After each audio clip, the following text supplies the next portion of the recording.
Hello दोस्तों, स्वागत है आप सभी का आचार्य जी चैनल पर। आज इस वीडियो में हम बात करने वाले हैं सुप्रीम कोर्ट ने मराठा आरक्षण को असंवैधानिक क्यों घोषित कर दिया, इसके बारे में हम बात करेंगे। देखिए, आरक्षण जो है कितना राज्यों में हो सकता है, कितना प्रतिशत हो सकता है, इसके बारे में बताने वाला हूं। देखिए, जो मराठा आरक्षण है, जो राज्य की सरकार पार्टियां होती हैं, जो भी मान लीजिए चुनावी वादों में जाती हैं, चुनावी पार्टी चुनाव जब करने जाती हैं, तो ये जो है सभी जो वहाँ की जो विशेष जाति समुदाय होती है, जो वहाँ की बहुलता जाति होती है, उसको ये वादा कर देते हैं कि हम आपको आरक्षण देने वाले हैं। महाराष्ट्र में जाएंगे तो मराठा आरक्षण की बात करेंगे, राजस्थान और हरियाणा में जाएंगे तो गुर्जर जो है आरक्षण उसकी बात की जाएगी। लेकिन हकीकत तो यह है कि 50% से ज़्यादा जो है सुप्रीम कोर्ट की गाइडलाइन है कि 50% से ज़्यादा आरक्षण आप दे ही नहीं सकते। यदि आप देते हैं तो वो स्वतः रद्द हो जाएगा। लेकिन जनता को ये मूर्ख बनाते हैं, ये जो है इनकी षड्यंत्र होता है एक तरीके का। तो जो मराठा आरक्षण है, इसी के तहत जो है सुप्रीम कोर्ट ने इसको रद्द कर दिया है। देखिए, 50% से आरक्षण जो है अधिक दिया जा सकता है, लेकिन किसी भी जो है विशेष परिस्थिति में ही दिया जा सकता है। जैसे इंदिरा साहनी केस हुआ था 1992 में, तो इसमें यह कहा गया, 9 जजों की बेंच बैठी थी कि आप 50% से ज़्यादा आरक्षण नहीं दे सकते हैं। तो इसी के संबंध में जो है, लेकिन विशेष परिस्थिति हो तो इसमें जो है आरक्षण को बढ़ाया जा सकता है।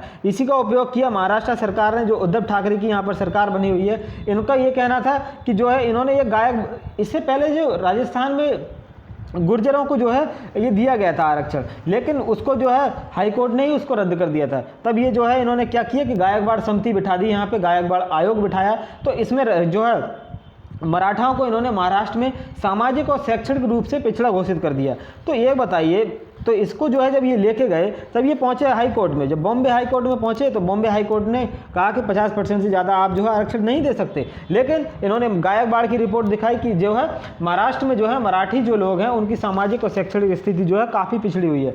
लेकिन तब जो है हाई कोर्ट ने इसको पास कर दिया। लेकिन जब ये मामला सुप्रीम कोर्ट में पहुँचा तो सुप्रीम कोर्ट में 5 जजों की बेंच बैठी।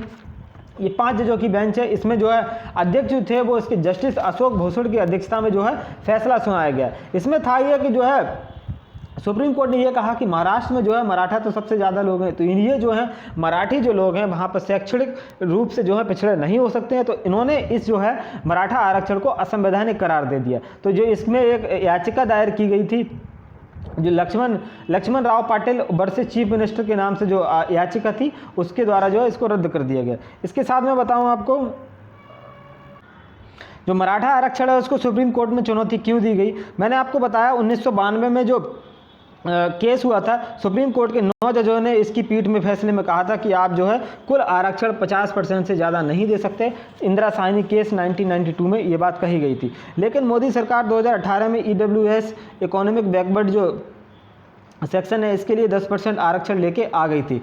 इसमें जो है देश के आधा दर्जन राज्य ऐसे हैं जो 50% आरक्षण का दायरा बढ़ाने के पक्ष में खड़े हैं। उसका कारण सिर्फ और सिर्फ इतना है कि वो अपनी वोट बैंक की राजनीति को आगे बढ़ा सकें, क्योंकि वहाँ का जो बहुलता वाला क्षेत्र होगा उसको हम आरक्षण देंगे तो वो जो है हमारे पक्ष में वोट भी करेगा। तो ये सीधा सीधा इसका कारण यही है। हरियाणा में 70%, तमिलनाडु में 69%, तेलंगाना में 62% तक आरक्षण है। तो हरियाणा में क्यों है? क्योंकि वहाँ का गुर्जर समुदाय सबसे ज़्यादा होता है। अगर आप गुर्जर समुदाय को जो आरक्षण देंगे तो वो जो है आपके पक्ष में आ जाएगा। तो ये पूरा जो पॉलिटिक्स, जो पार्टियां होती हैं, पॉलिटिकल पार्टी, उनका यही फंडा होता है। तो जो मराठा आरक्षण है इसको सुप्रीम कोर्ट ने असंवैधानिक करार दे दिया है। इसके बाद ही बात करता हूँ, ये देखिए मराठा आरक्षण पर सुप्रीम कोर्ट के फैसले की 3 अहम बातें यदि मैं आपको बताऊं तो जो मराठा समुदाय है उसको रिजर्वेशन देने के लिए शैक्षणिक और सामाजिक तौर पर पिछड़ा नहीं कहा जा सकता, और जो 50% की लिमिट है वो इसको ये भी तोड़ता है।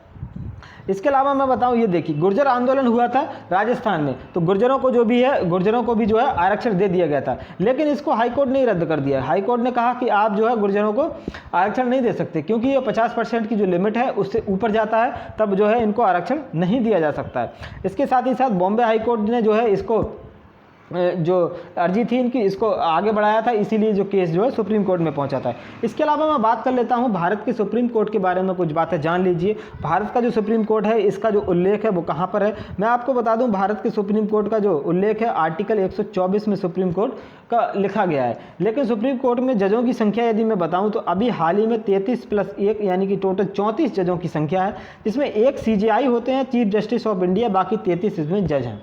मैं आपको बता दूं जो अभी 48 में जो CJI बने हैं भारत के, वो जो हैं NV रमन्ना बने हैं, जिन्होंने अभी हाल ही में ही शपथ ली है।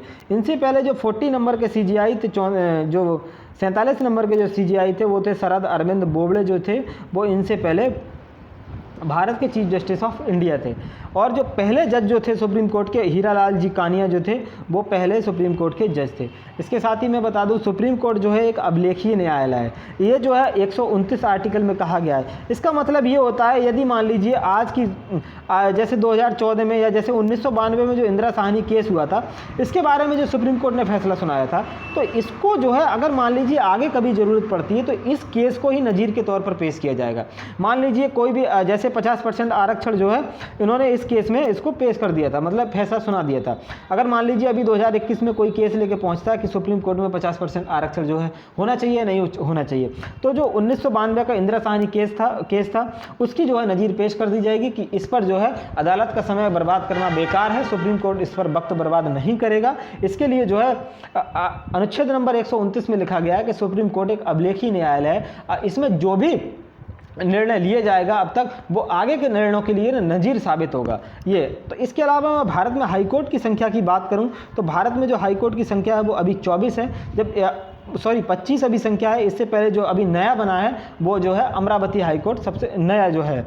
इससे पहले मैं बता दूं, सबसे पहला हाई कोर्ट भारत में कलकत्ता हाई कोर्ट था, सबसे पहले इसकी स्थापना हुई थी। इसके अलावा सुप्रीम कोर्ट के जो कुछ जज हैं उनके बारे में बता देता हूँ। जो फातिमा बीबी हैं, ये सुप्रीम कोर्ट की पहली महिला जज थी। ये आप ध्यान रखिएगा, सुप्रीम कोर्ट की पहली महिला जज क्वेश्चन पूछा जाता है कौन थी, तो फातिमा बीबी जो थी सुप्रीम कोर्ट की पहली महिला जज थी। इसी के साथ ही साथ लीला सेठ जो हैं हाई कोर्ट की पहली महिला चीफ जस्टिस, हाई कोर्ट की पहली महिला चीफ जस्टिस जो थी वो लीला सेठ थी। इनके राज्य के बारे में बताऊं, ये हिमाचल प्रदेश की चीफ जस्टिस बनी, सबसे पहली महिला थी। इसके अलावा अन्ना चांडी जो हैं वो भारत की पहली महिला जज थी, केरल से ये बिलोंग करती हैं, भारत की ये पहली महिला जज थी। तो दोस्तों ये था हमारा मराठा आरक्षण, इसको सुप्रीम कोर्ट ने क्यों असंवैधानिक घोषित किया ये मैंने आपको बताया। दोस्तों थैंक यू दोस्तों, goodbye and have a nice day.